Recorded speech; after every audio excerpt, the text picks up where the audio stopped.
Did you ever wonder how families survived before refrigeration and supermarkets? Your grandparents knew exactly which foods could last through economic depressions, wars, and harsh winters. Today we're exploring 25 long-lasting foods that kept American families fed through the toughest times. Let's start with hardtack. This rock-hard cracker made from just flour, water, and salt could last 50 years when properly stored in tins. During the 1930s depression, families baked sheets of hardtack in their ovens at 250 degrees for 30 minutes, flipped them, then baked another 30 minutes. Each batch cost about 10 cents in ingredients in 1935, about $2.20 today. The crackers emerged so hard they required soaking in water, milk, or soup before eating. Some families called them pilot bread or ship's biscuit because sailors had eaten them for centuries. Civil War soldiers received 9 hardtack squares daily as rations.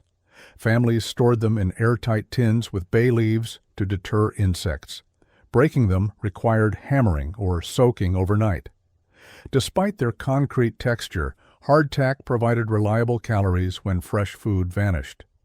Museums still display edible hardtack from the 1860s. That's right, properly made hardtack outlasts the people who make it. Salt cod. Portuguese families called it bacalhau. Norwegians knew it as klippfisk, but every immigrant community understood salt cod's value for survival. Fresh cod was packed in salt until it became board stiff, reducing its weight by 80% and preserving it indefinitely.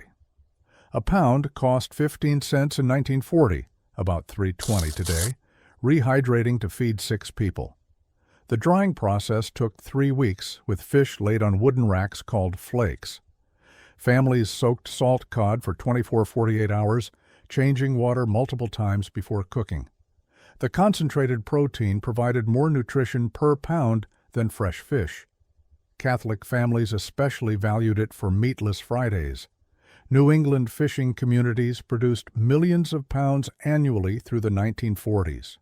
Stored in cool, dry places, salt cod lasted years without refrigeration.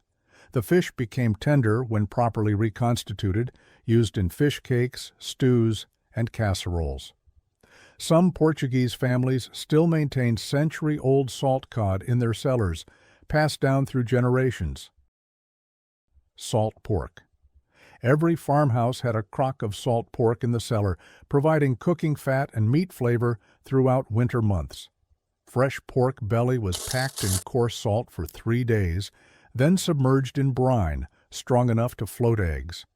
A 10-pound crock cost about $1.50 in 1938, about $31 today, and lasted 6 months. The meat turned gray-white, but remained safe indefinitely if kept submerged and cool. Families rendered small cubes for cooking fat, flavoring beans, greens, and cornbread. The leftover cracklings became treats or soap ingredients. Salt pork differed from bacon. It wasn't smoked, just salt-cured. Pioneer families heading west packed barrels weighing 200 pounds. Naval ships carried salt pork as primary protein through the 1940s. Proper storage required temperatures below 40 degrees and complete brine coverage. The salt could be reused for additional batches. Modern refrigeration eliminated salt pork necessity, but rural families maintained the tradition through the 1960s. Pemmican. Native Americans taught settlers to make pemmican, dried meat pounded with rendered fat that lasted years without spoiling. The process required lean meat, dried until brittle, ground to powder, then mixed with equal parts melted tallow. A pound of pemmican cost about 25 cents to make in 1935, about $5.50 today, and provided 3,000 calories. Some versions included dried berries, particularly saskatoons or cranberries. The mixture was pressed into cakes and wrapped in cloth or hide. Arctic explorers relied on pemmican through the 1950s. Admiral Byrd's Antarctic expeditions carried tons of it. Properly made pemmican contained no moisture, preventing bacterial growth. The fat sealed the meat from air, creating anaerobic preservation. Trappers and hunters could survive solely on pemmican for months. Commercial versions appeared during World War II as emergency rations. The Métis people of Canada produced pemmican industrially, shipping it across North America. That concentrated nutrition in portable form made wilderness survival possible. Dried hominy. Hominy, corn kernels treated with lye to remove hulls, dried into rock-hard nuggets that stored for years. The nixtamalization process, borrowed from Mexican pozole traditions, made corn's nutrients bioavailable and prevented pellagra. A pound of dried hominy cost 8 cents in 1940, about $1.70 today, and expanded to feed 8 people. Southern families kept hominy in cloth sacks hanging from rafters. The lye treatment, using wood ash or lime, took 3 days. Kernels puffed to twice their size when properly processed. Dried hominy required overnight soaking before cooking into grits or stews. Some families ground it into masa for tortillas. The alkaline treatment added calcium and released niacin. Appalachian families survived winters on hominy and salt pork. Military suppliers contracted for thousands of pounds during World War II. Storage required only dryness, no temperature control needed. Weevils couldn't penetrate the hard kernels. Modern instant grits can't match the nutrition of traditional hominy. Pearl barley. This polished grain resisted rancidity for years, stretching soups and stews when other foods ran short. Pearl barley underwent removal of hull and bran, creating ivory-colored grains that wouldn't spoil. A 5-pound bag cost 20 cents in 1939, about $4.30 today. Scottish immigrants especially valued barley, making traditional Scotch broth with mutton bones. The grain tripled in volume when cooked, providing filling bulk. Barley water, the strained cooking liquid, treated digestive ailments and infant colic. Farm families fed barley to chickens and livestock, using the same supply for human consumption when necessary. The grain contained beta-glucan, lowering cholesterol decades before science understood why. Storage required only moisture protection. Barley lasted 5 years in sealed containers. Depression-era cookbooks featured dozens of barley recipes. Hospital kitchens kept barrels for invalid diets. Ground barley became coffee substitute when real coffee disappeared. The mild, nutty flavor accepted any seasoning.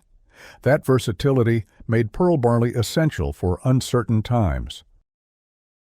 Rye berries. Whole rye kernels stored far longer than milled flour, ground fresh when needed for dense, nutritious bread. These dark grains cost 3 cents per pound in 1936, about 65 cents today, and lasted indefinitely when kept dry. European immigrant families preferred rye's hearty flavor and superior storage qualities. The intact bran prevented rancidity that plagued wheat flour. Hand-cranked mills ground rye into coarse meal for traditional pumpernickel. The grain's natural antifungal compounds resisted mold growth. Rye porridge sustained families when wheat failed. The grain grew in poor soil and cold climates where wheat wouldn't survive. Whiskey distillers bought surplus rye, providing cash income during hard times. Some families malted rye for homemade beer. Storage bins made from cedar or oak preserved rye for decades. The grain's lower gluten meant denser bread but longer shelf life. Ergot contamination was rare but deadly. Families learned to inspect kernels carefully. Modern whole grain enthusiasts rediscovered what Depression families knew about rye's durability. Do you remember any of these foods from your grandparents' pantry? Buckwheat groats. Despite its name, buckwheat wasn't wheat, but a hardy seed that cooked quickly and stored indefinitely. Russian and Eastern European families brought buckwheat traditions to America, calling it kasha. A pound cost 5 cents in 1941, about $1 today, providing hot breakfast for a week. The triangular seeds required just 15 minutes of cooking, saving precious fuel. Buckwheat grew in poor soil, matured in 75 days, and needed no fertilizer. Families toasted groats in skillets before cooking, developing nutty flavors. The intact groats resisted insects better than ground flour. Some families mixed buckwheat with bow tie pasta for kasha varnishkis. The grain provided complete protein with all essential amino acids. Beekeepers planted buckwheat for dark, rich honey. Ground buckwheat made pancakes without wheat flour, essential for allergic children. Storage required only protection from moisture. Buddhist monks brought buckwheat cultivation techniques from Asia. That quick cooking convenience made buckwheat invaluable during fuel shortages. Dried lima beans. These large, flat beans packed more calories per pound than any other legume, earning the nickname butter beans for their creamy richness. A pound of dried limas cost 7 cents in 1937, about $1.50 today, and provided 1,500 calories. Southern families especially prized Ford Hook and Henderson varieties. The beans required overnight soaking, but cooked faster than other dried beans. Their high starch content created natural gravy when cooked slowly. Properly dried limas lasted 3 years without loss of nutrition. Some families grew acres of lima beans, drying them on screens in attics. The beans' flat shape allowed efficient storage in mason jars. Succotash, combining limas with corn, provided complete protein. Navy commissaries stocked tons during World War II. The beans' mild flavor accepted any seasoning from ham hocks to herbs. Diabetics valued their slow-digesting carbohydrates before insulin was available. Ground lima flour supplemented wheat in bread making. That calorie density made limas crucial for physical laborers. Split peas. These halved peas cooked from dry in 30 minutes without soaking, providing quick protein when time mattered. Green and yellow varieties cost 4 cents per pound in 1940, about 85 cents today. Canadian families brought split pea soup traditions using ham bones for flavoring. The peas dissolved into thick, hearty soup without mashing. Their concentrated protein helped children grow during food shortages. Dried whole peas lasted longer, but split peas cooked faster, saving fuel. Swedish families made traditional Thursday pea soup, ärtsoppa, maintaining old-world customs. The peas required no refrigeration, just protection from humidity. Some families ground split peas into flour for flatbreads. Ship galleys stocked hundreds of pounds for long voyages. The natural thickness meant no additional starch needed. Vegetarians discovered split peas provided iron and B vitamins usually found in meat. Storage in glass jars prevented moth infestations.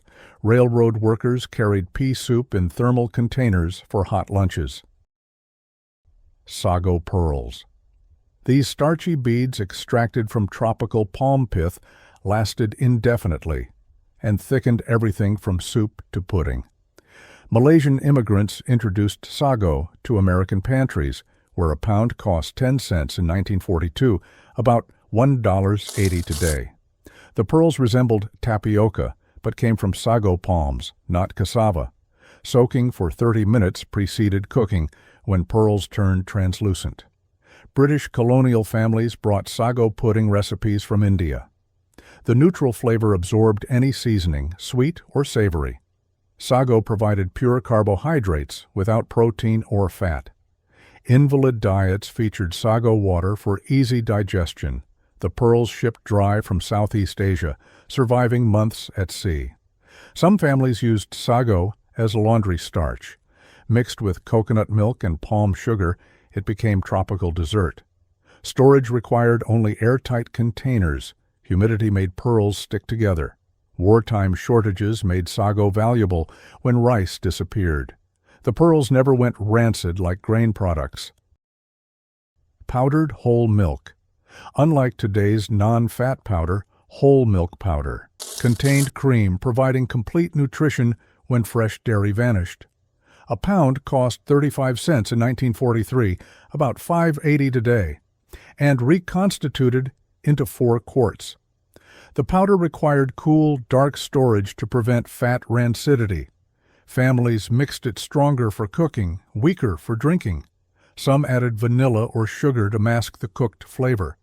The powder worked in any recipe requiring milk: cakes, sauces, puddings. Rural families without refrigeration depended on powdered milk year-round. Military K rations included powdered milk tablets. The manufacturing process, spray drying at low temperatures, preserved vitamins. Properly stored powder lasted 2 years.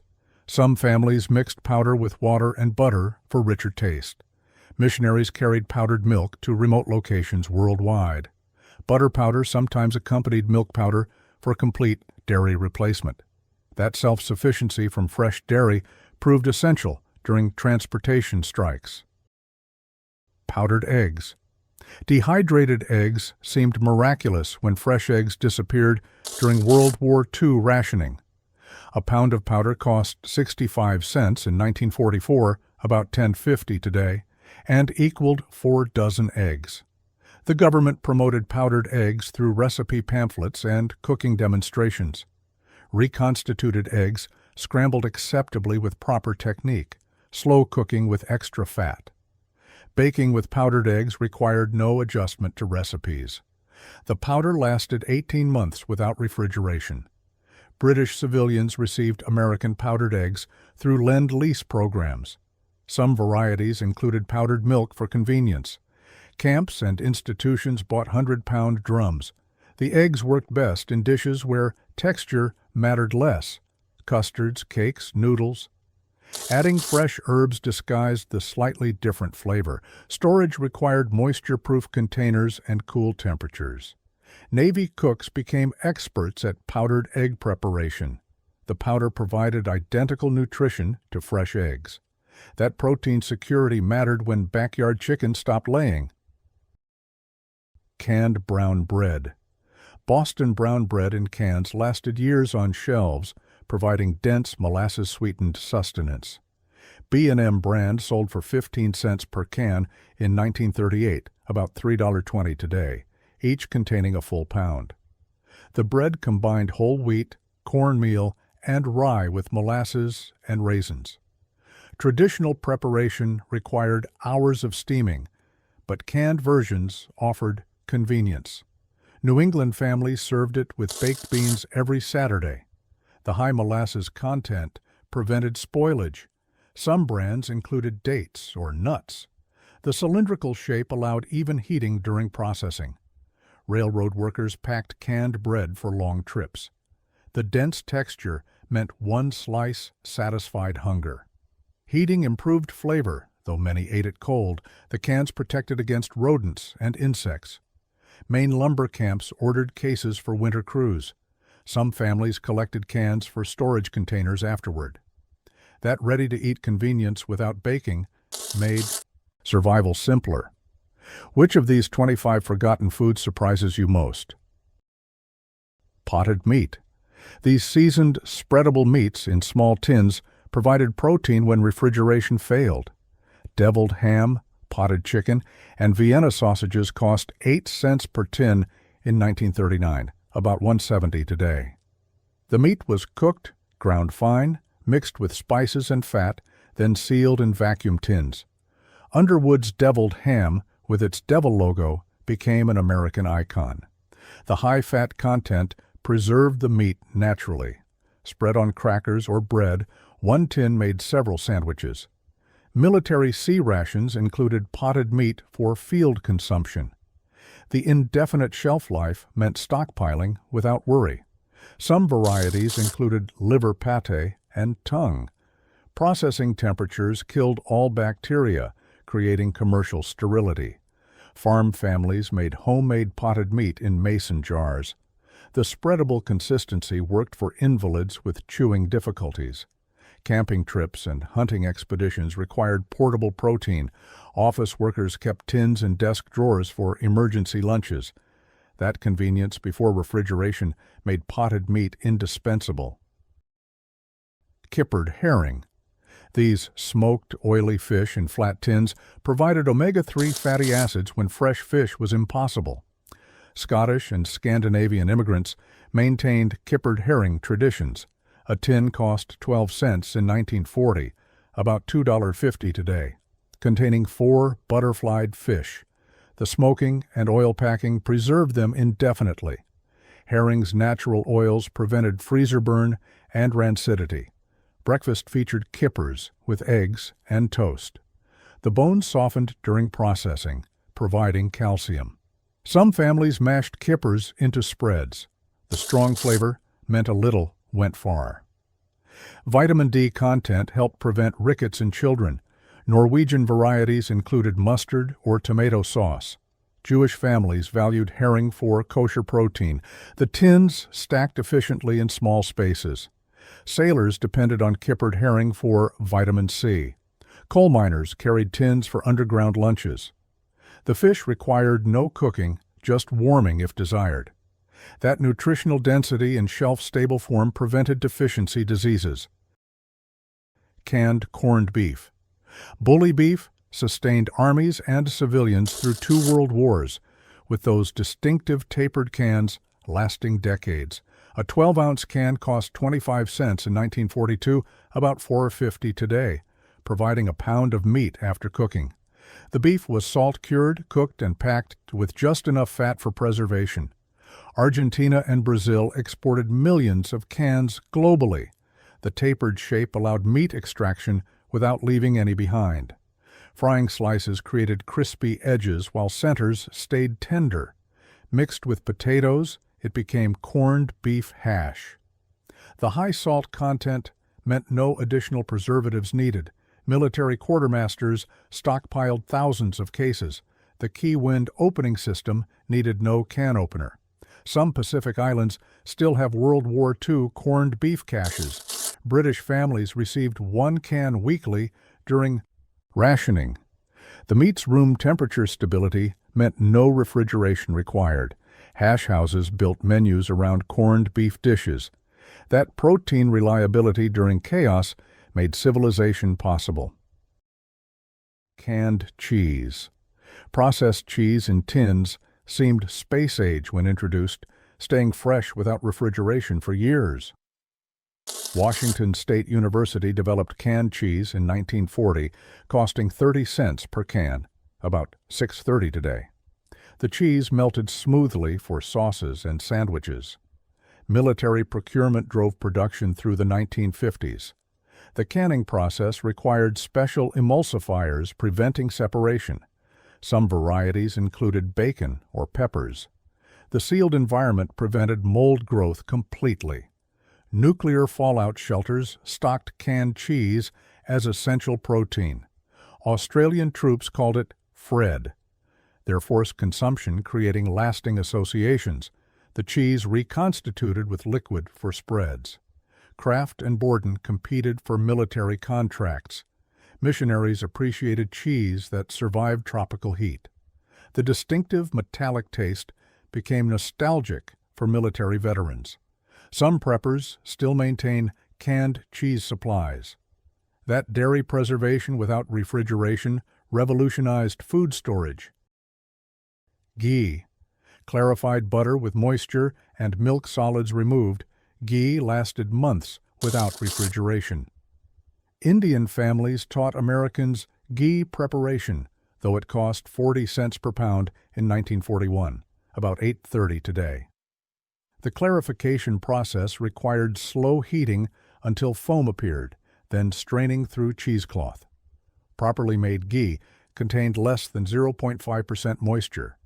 The high smoke point made it ideal for frying. Ayurvedic medicine considered ghee medicinal. Some families aged ghee for years, developing complex flavors. The absence of milk proteins meant lactose-intolerant people could consume it. Ghee provided fat-soluble vitamins A, D, and E. Storage required only protection from light. Pennsylvania Dutch families made similar clarified butter called schmaltz. The concentrated calories helped laborers maintain weight. Religious ceremonies used ghee for oil lamps. Mixed with herbs, Ghee became healing salve. That butter preservation technique preceded refrigeration by centuries. Lard in tins. Rendered pork fat sealed in tins provided cooking fat, baking shortening, and concentrated calories. A 4-pound tin cost 35 cents in 1937, about $7.30 today. Home rendering required slow cooking of pork fat until liquid, then straining and cooling. Commercial lard underwent hydrogenation for longer storage. The semi-solid consistency worked perfectly for pie crusts. Lard's high smoke point meant better frying than butter. 1 tablespoon provided 115 calories, crucial during food shortages. Mexican families preferred lard for authentic refried beans and tamales. The tins prevented oxidation and rancidity. Some brands included preservatives like BHT. Lard soap provided cleansing when commercial soap disappeared. The rendered cracklins became dog food or snacks. Properly stored lard lasted 2 years. Vitamin D content increased with pig sun exposure. That energy density in stable form sustained physical labor. Beef suet. Hard fat surrounding kidneys. Beef suet added richness to puddings and created flaky pastry. Shredded suet in boxes like a Torah cost 15 cents in 1940, about $3.15 today. British families maintained Christmas pudding traditions requiring suet. The fat's high melting point meant room temperature storage. Mixed with flour, suet made dumplings for stews. Rendering suet produced tallow for candles and soap. The saturated fat provided concentrated energy for cold weather work. Suet feeders attracted birds during winter. Some families used suet for waterproofing leather. The fat contained conjugated linoleic acid, though science didn't understand its benefits then. Proper preparation required removing membrane and blood. Frozen suet grated easily for recipes. Haggis and mincemeat traditionally included suet. Rendering facilities bought excess suet for industrial uses. That versatile fat served both culinary and practical purposes. Sorghum syrup. This ancient grain's sweet syrup stored like honey and cost less than sugar or molasses. A quart cost 20 cents in 1938, about $4.20 today, lasting indefinitely when sealed. Southern families grew sorghum cane, processing it at community mills. The syrup contained iron, calcium, and potassium, unlike refined sugar. Sorghum butter, mixed with dairy butter, spread on biscuits. The complex flavor enhanced gingerbread and cookies. Some varieties resembled molasses, others honey. Processing required precise timing and temperature control. The syrup never crystallized like honey. Appalachian families depended on sorghum when sugar disappeared. 1 acre produced 150 gallons of syrup. The leftover plant material fed livestock. Sorghum whiskey provided additional income. Anti-slavery activists promoted sorghum over slave-produced cane sugar. That regional sweetener maintained cultural traditions through hardship. Blackstrap molasses. The final molasses extraction contained concentrated minerals, lasting forever when sealed. A gallon cost 45 cents in 1939, about $9.50 today, providing iron for anemic children. This thick, bitter syrup had 3 times the iron of regular molasses. Farm families gave children daily spoonfuls as medicine. Mixed with sulfur, it became spring tonic. The high mineral content acted as preservative. Cattle feed included Blackstrap for nutrition. Some families mixed it with cod liver oil for double medicine torture. The syrup's antibacterial properties treated wounds. Rum distilleries bought Blackstrap in bulk. 1 tablespoon provided 20% daily iron requirements. The bitter taste required mixing with other ingredients. Boston baked beans traditionally included Blackstrap. Gardeners used diluted Blackstrap as plant fertilizer. That mineral concentration made Blackstrap medicinal food. Pickled eggs, hard-boiled eggs, Submerged in vinegar brine lasted months without refrigeration. A gallon jar with 24 eggs cost 50 cents to make in 1941, about $10, $30 today. Pennsylvania Dutch families perfected red beet pickled eggs, turning them purple. The acid prevented bacterial growth completely. Bar owners kept gallon jars on counters as free snacks. Some recipes included mustard seed, bay leaves, and peppers. The eggs absorbed flavors over weeks. Properly sealed jars needed no refrigeration for 3 months. Once opened, cool storage extended life. Farm families pickled excess eggs during spring laying season. The protein remained intact despite acid exposure. British pubs maintained pickled egg traditions. Construction workers packed pickled eggs for lunch protein. Some varieties used leftover pickle brine. That preservation technique preceded refrigeration by centuries, maintaining protein availability year-round. Cracker tins. Hermetically sealed tins kept crackers crisp for months, providing ready carbohydrates without baking. Premium saltines in sealed tins cost 25 cents in 1940, about $5.20 today. The tins protected against humidity, insects, and crushing. National Biscuit Company, Nabisco, pioneered moisture-proof packaging. Sailors called them Hardtack's civilized cousin. The crackers accompanied soups, cheese, and preserves. Some tins included separate compartments for different varieties. Military specifications required 6-month freshness guarantees. The decorative tins became storage containers afterward. Hospitals stockpiled crackers for patient meals. Vermont country stores displayed towers of cracker tins. Export versions survived tropical shipping. Oyster crackers came in smaller tins for chowders. The crackers provided bland nutrition for upset stomachs. Railroad dining cars stocked dozens of tins. That convenience without baking made crackers essential pantry items. Thanks for joining us on this trip down memory lane, exploring these 25 long-lasting foods our grandparents stockpiled. If you enjoyed the video, give it a like and share it with a friend. And don't forget to subscribe.